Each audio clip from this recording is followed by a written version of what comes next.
મિત્રો અહીંયા આપણે પોચની કટોરી કાપી રહ્યા તો પહેલો રાઉન્ડ હું કઈ રીતે કાપું છું તે ધ્યાન રાખો.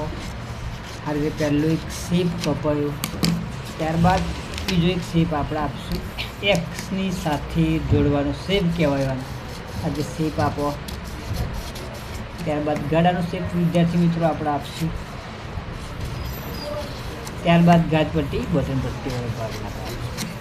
ફરી એક રાઉન્ડ મારશું વિદ્યાર્થી મિત્રો આપણે કટોરીના શેપમાં.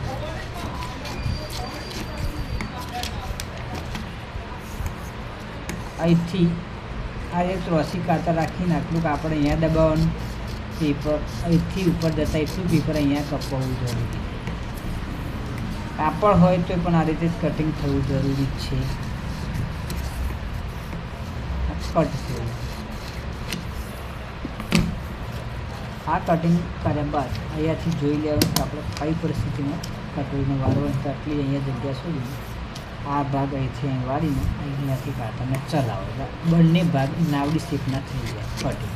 ત્યારબાદ અહીંથી ગાજપટ્ટી બટન પટ્ટીને સુધારો. આ રીતે કટોરી કાપવામાં આવે. કટોરી થઈ ગઈ તૈયાર.